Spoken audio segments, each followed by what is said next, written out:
बिस्मिल्लाहिर्रहमानिर्रहीम। अस्सलामुअलैकुम। भाई चैनल को सब्सक्राइब भी कर लिया करें, लाइक और शेयर भी कर दिया करें, कमेंट्स भी कर दिया करें, बेल आइकन को प्रेस कर लें जिससे हमारी आने वाली कहानियाँ आपको मिलती रहें।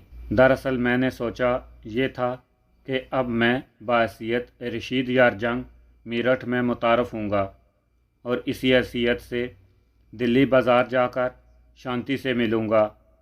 अब मैं बदामा की तरह पुरइसरार बनकर और लड़कियों को अपने बारे में किसी और दुनिया का फ़र्द बनाकर मज़ीद झगड़ों में नहीं पड़ना चाहता था। अब मैं अच्छी तरह समझ चुका था कि पैसे से हर चीज़ ख़रीदी जा सकती है, इसलिए हर मसले में हमज़ाद की मदद हासिल करना और इसका मोहताज रहना भी ठीक नहीं है। इसकी मदद के बगैर भी बहुत से काम मैं खुद कर सकता हूँ और अब तो मुझे शांति जैसी लड़की का चस्का पड़ चुका था। शांतियाँ जिन्हें रुपयों के जनकार ख़रीद सकती है। जब मैं अपनी शेरवानी के दोनों जेबों रुपयों से भरकर अपने मकान से बाहर निकला तो मेरे जहन में सिर्फ ये ख्याल था कि शांति ना सही कोई और सही, इससे फ़र्क भी क्या पड़ता है। इस दिन पहली मर्तबा मैंने अपने अंदर एक और ही शेख करामत को बेदार होते महसूस किया। शांति ने एक रात में ही मेरा बहुत कुछ बदल दिया था। मैंने एक तांगा लिया और दिल्ली बाज़ार पहुंच गया। जिस्मों का बाज़ार, दिल्ली बाज़ार। हर बालकोनी पर एक से एक हसीन चेहरा, इससे एक गुदाज बदन। इन दिनों तोहफ़ों में भी एक हुस्न था, एक रख रखाव, एक तहज़ीब थी। मैंने पूरा बाज़ार का चक्कर लगाया मगर किसी झरोखे में वो चांद नज़र न आया जिसकी मुझे तलाश थी। शांति ना जाने किस घर में थी। मैं यूं ही एक कोठे पर चढ़ गया, लेकिन अभी जीने के आखिरी सीढ़ी पर ही पहुंचा था कि अचानक मेरे जहन में एक ख्याल आया और मैंने उल्टे पांव जीने से उतर गया। अपनी हमाकत पर मुझे खुद हंसी आ रही थी। दरअसल हमज़ाद की गैर मौजूदगी और फिर इस एहसास ने कि 3 दिन तक मैं इससे कोई मदद नहीं ले सकता मेरे आवास गुम कर दिए थे। जिस ख्याल ने मुझे किसी तवाइफ के घर में दाखिल होने से रोका था वो ये था कि मैं बग़ैर हमज़ाद की मदद के भी ये मालूम कर सकता हूँ कि शांति का कोठा कौन सा है। मैं अपने तसव्वुर की कुव्वत को यकसा भूल ही बैठा था। मैं जीने से उतरकर सड़क के एक तरफ खड़ा हो गया जहाँ एक 12 साल का लड़का शौकीन मिजाज लोगों के लिए बेले और चंबेली के हार फरोख्त कर रहा था। मैंने आंखें बंद करके शांति का तसव्वुर किया। छन छन छन छन वो शांति थी कि बिजली कूद रही थी। मैंने देखा कि तबले की थाप पर इसके जिस्म का एक एक उज़ू थरक रहा था। ये एक बहुत बड़ा सा कमरा था जिसमें दीवारों के सहारे गाँव तकिए लगाए कुछ ज़ईफ़ और कुछ नौजवान शांति का रक्स देखने में मुनहमिक थे। एक तरफ साजिंदों की करीब एक 35-40 साला औरत अच्छे कपड़ों में मलबूस बैठी थी जो अब भी सूरत और शक्ल और जिस्म में बुरी नहीं लगती थी। मैंने अंदाज़ा लगाया कि ये शांति की माँ जी हैं। मैं इस अजनबी माहौल में खो सा गया और इस वक्त चौंका जब किसी ने मेरा हाथ पकड़कर कहा, क्यों हाजी जी, सड़क पार करा दूँ। मेरे तसव्वुर का सिलसिला मुनक़ता हो गया। मुझे इस नौजवान का ये फ़िक्रा सुनकर हंसी भी आई और गुस्सा भी। वो कमबख्त मेरी आंखें मींचकर एक तरफ खड़ा होने से शायद ये समझा था कि मैं अंधा हूँ। मैंने आंखें खोलकर इसका जायज़ा लिया। रेशमी तहबंद और लखनवी कुर्ते में वो नया नया शौकीन लग रहा था। मैंने अपना गुस्सा पी जाना ही मुनासिब समझा और इस नौजवान से बोला, नहीं भाई, बस ज़रा कुछ सोच रहा था। तुम्हारा शुक्रिया। किसी तरह इस नौजवान को टालकर मैं आगे बढ़ गया। कुछ लम्हे पहले पेश आने वाले वाक़े पर मुझे अब खुद हंसी आ रही थी।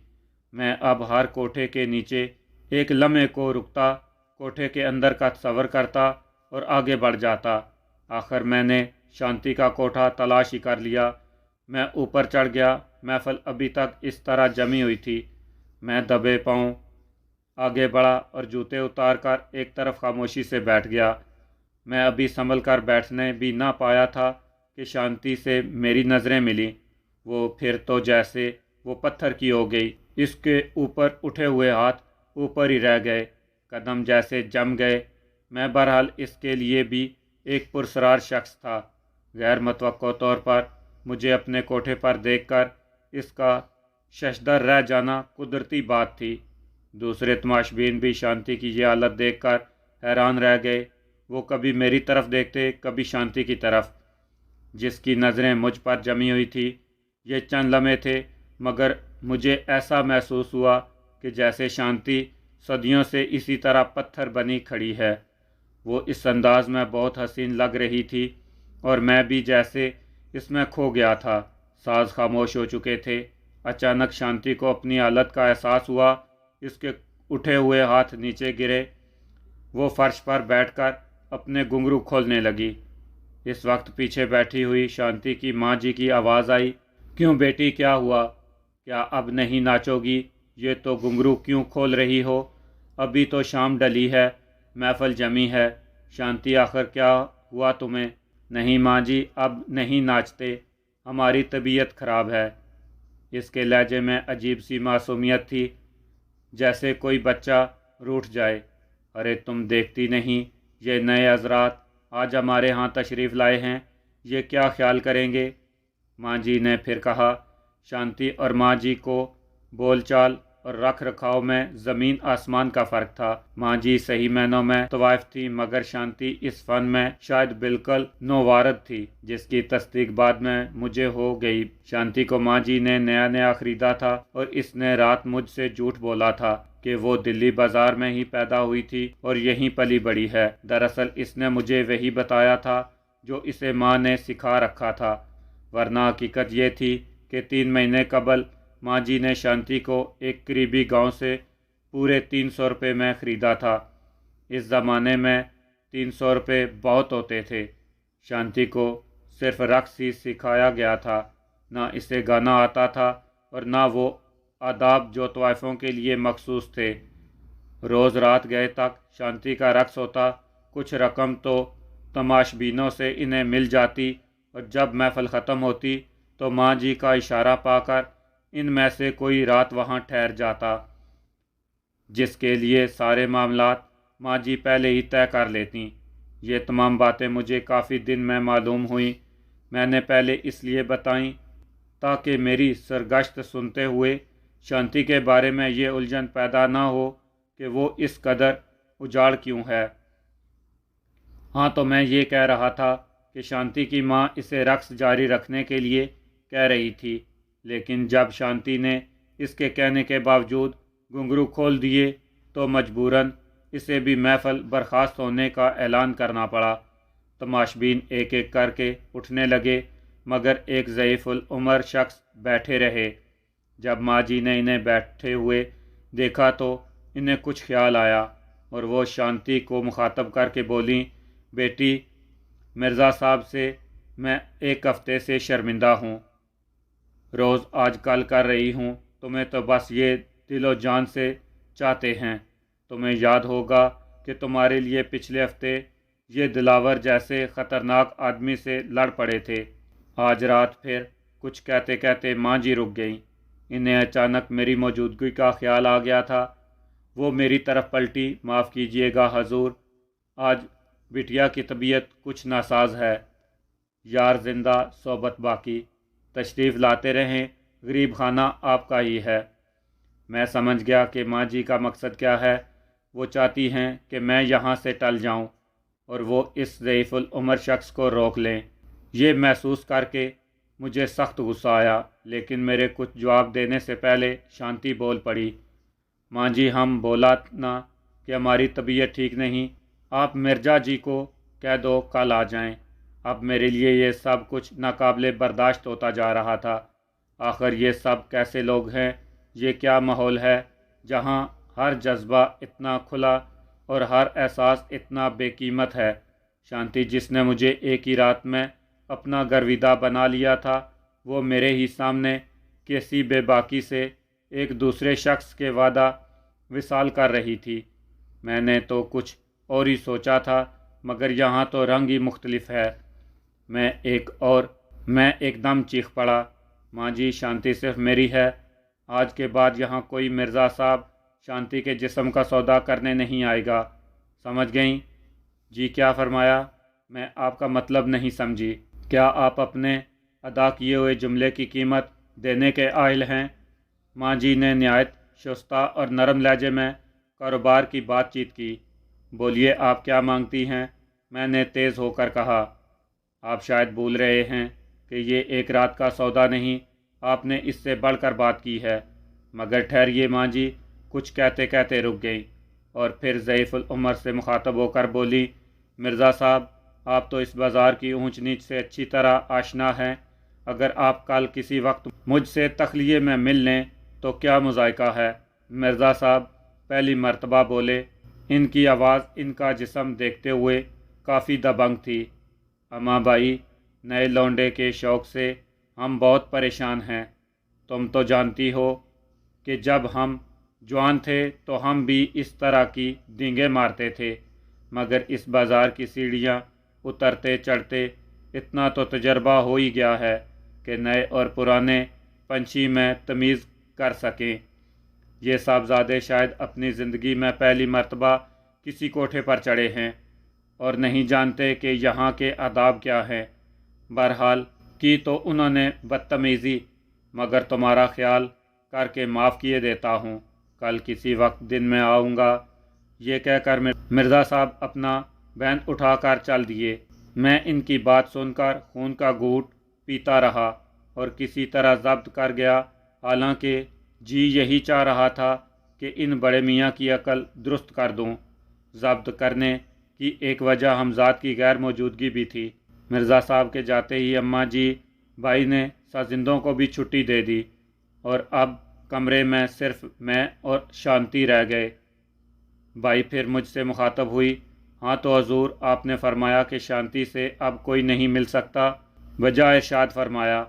इसका मतलब ये हुआ कि आप इसे अपना पाबंद करना चाहते हैं। जी तुम जो भी समझो, मैं ये बर्दाश्त नहीं कर सकता कि मेरे अलावा शांति के जिस्म को कोई हाथ लगाए, मगर शांति के नाचने पर तो कोई पाबंदी नहीं होगी। भाई ने सवाल किया, आखिर इसकी ज़रूरत क्या है? मैंने पूछा। किस चीज़ की ज़रूरत है, किसकी नहीं? गुस्ताखी माफ़, ये हम हजूर से बेहतर समझते हैं। जब तक बदन में कमान का सा उकसा है, दुनिया अपनी है। जहाँ ज़रा सी खिसाव में कमी आई, दुनिया बदलते देर नहीं लगती।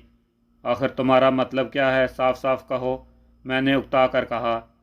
शांति को आपका पाबंद करने से पहले मैं हर बात तय कर लेना चाहती हूँ। आप महाना क्या देंगे और ये कि शांति को रक्स करने की इजाज़त होगी या नहीं? भाई ने कहा, तुम अगर महाना चाहो तो महाना, रोज़ाना चाहो तो रोज़ाना। मुझे तुम्हारी किसी बात से इख्तलाफ नहीं। मुझे इससे भी गर्ज नहीं कि तुम शांति को नचाओगी कि नहीं, ये भी तुम जानो। जो चाहे करो, मेरी सिर्फ एक शर्त है जो तुम्हें बता चुका हूँ। आपकी शर्त मंजूर है, मगर अब भी रकम की बात शायद आपके जहन से निकल गई है। ये बात पहले मैं इसलिए करना चाहती हूँ कि कहीं आप रकम का सुनकर फैसला बदलने पर मजबूर ना हो जाएं। अमीना बाई ने मतलब पर आते हुए कहा, मैं कह चुका हूँ, जो कहो। 200 रुपये महीना आपको अदा करना होगा। शांति पूरी की पूरी सिर्फ आपकी होगी। रात यहाँ भी गुजार सकते हैं और अगर इसे साथ ले जाना चाहें तो साथ भी ले जा सकते हैं, मगर सुबह कोठे पर पहुँच जाया करे। ये लो जितने हैं गिन लो। खासा वक्त बर्बाद हो चुका है, अब मज़ीद सब्र की ताकत मुझ में नहीं। ये कहकर मैं अपनी दोनों जेबों में आमना बाई के सामने खाली कर दी। वो रात मैंने इस बाज़ार में मीना बाई के कोठे पर शांति के साथ बसर की। सुबह जब मैं बेगम पाल पहुंचा और किराया अदा करने के बाद सड़क अबूर करके अपने मकान में दाखिल होने ही वाला था कि मेरे करीब से एक बारेश शख्स गुज़रा। जैसे ही इसकी नज़र मेरे चेहरे पर पड़ी, वो एक तरफ उछल पड़ा जैसे बुच्चू ने डंग मार दिया हो। पता नहीं इसने मेरे चेहरे पर क्या देखा। मैं जब तक अपने मकान में दाखिल ना हो गया, मैंने महसूस किया कि वो शख्स मुझे ही देख रहा है। मुझे इसके इस तरह चौंकने पर तहज्जुब हुआ, लेकिन ज़्यादा देर तक मैं इसके मुताल्लिक़ ना सोच सका और ना ही किसी फ़ैसले पर पहुंचकर वो अजनबी शख्स मुझे देखकर क्यों हैरान हुआ था। इसलिए कि मेरे एसाब बुरी तरह शैल थे और दिमाग पर नींद का गलबा। मैं सो गया और इस वक्त जागा जब कोई ज़ोर ज़ोर से दरवाज़ा पीट रहा था। मुझे इस तरह दरवाज़ा पीटे जाने पर सख्त गुस्सा आया। पता नहीं कौन बदतमीज़ है। मैं बुड़बुड़ाता हुआ उठा, मगर ना मालूम क्यों कमरे से निकलकर सदर दरवाजे तक आते आते मैं रुक गया। आखिर ये कौन हो सकता है? यहाँ तो कोई मुझसे वाकिफ़ नहीं। इसी लम्हे न जाने क्या सोचकर मैंने आंखें बंद कर लीं और सदर दरवाजे से बाहर का तसव्वुर किया। मैंने देखा कि पुलिस के चंद आदमियों के हमरा वही बारे शख्स मौजूद है। मेरे जहन ने गर्दान की ख़तरा, और ये सोचते ही मुझे वो रात याद आ गई जब मुझे कत्ल किया गया था। मैंने बग़ैर वक्त ज़ाया किए और ये जाने बगैर कि मामला क्या है यहाँ से फ़रार हो जाने का फ़ैसला कर लिया। जल्दी जल्दी उल्टे सीधे कपड़े पहनकर और जेबों में ऊपर तले रुपये ठोंस कर मैं मकान के पिछले दरवाजे से गलियों गलियों काफ़ी दूर निकल आया। फिर एक सड़क पर निकल कर यक्का किया और यक्के वाले से दिल्ली बाज़ार कहकर फिर ख्यालों में खो गया। हमजाद की गैर मौजूदगी में ये बहुत ज़रूरी था कि मैं कदम कदम पर मोहतात रहूं। काफ़ी सोचने के बाद मैं सिर्फ़ एक नतीजा अख़ज़ कर सका, और वो ये कि जिस बारे शख्स ने मुझे सुबह देखा था वो मुझे पहचानता है। इसका मुझे देखकर एकदम चौंक पड़ना, फिर शाम को इसका पुलिस के हमरा होना, इन तमाम बातों से सिर्फ़ एक नतीजा निकलता था जो हर चंद कि मेरे लिए ख़तरनाक था, मगर मैं बहरहाल इसकी तस्दीक कर लेना चाहता था, और इसके लिए ज़रूरी था कि मुझे फ़िलहाल कहीं पनाह मिल जाए, जिसके लिए शांति के कोठे से बेहतर फ़िलहाल कोई जगह नहीं थी।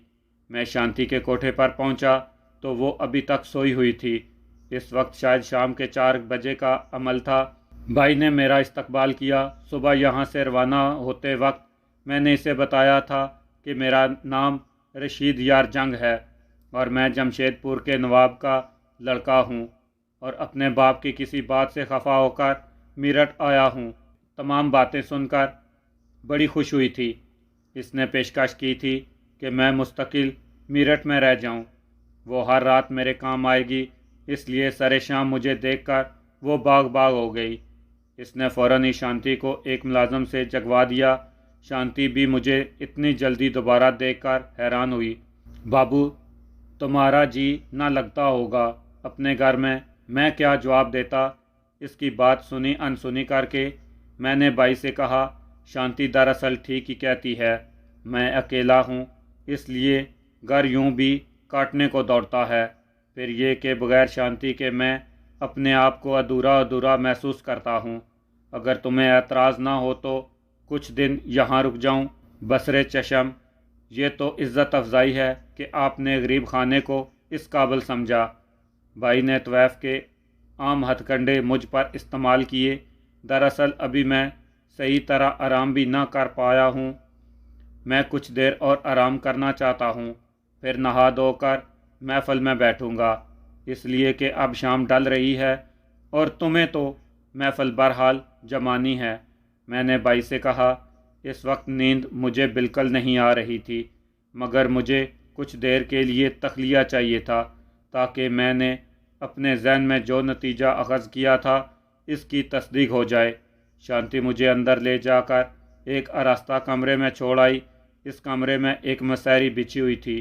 मैंने अंदर से कुंडा लगाया और मसहरी पर लेट गया।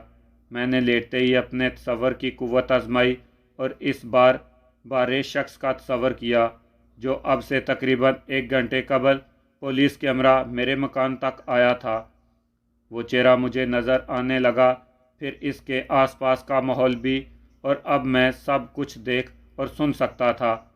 ये जगह तो मेरी देखी हुई थी, मैंने सोचा, और ये चेहरा, ये तो वही नवाब साहब किबला हैं। अच्छा, तो ये नवाब साहब की हवेली का मर्दाना हिस्सा है, और ये कमरा वही कमरा है जिसमें एक मर्तबा हमजाद ने نواب صاحب کی درگت بنائی تھی۔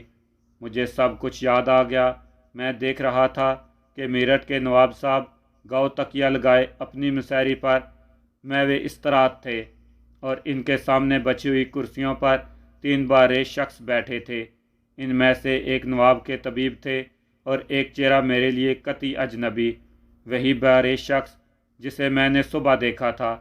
تو میرا خیال درست تھا۔ میں نے سوچا اب میں ان کے درمیان ہونے والی گفتگو بھی غور سے سن رہا تھا۔ طبیب خاص کہہ رہے تھے، نواب صاحب قبلہ فضائیت صاحب نے جو کچھ کہا وہ بڑی عجیب سی بات ہے۔ اب تک میرے علم میں ایسا کوئی واقعہ نہیں آیا۔ شیخ کرامت کو تو قتل کیا جا چکا ہے اور اس بات کو کافی عرصہ بھی ہو چکا ہے۔ پھر یہ کہ اس قتل کی تصدیق بھی کرائی جا چکی ہے۔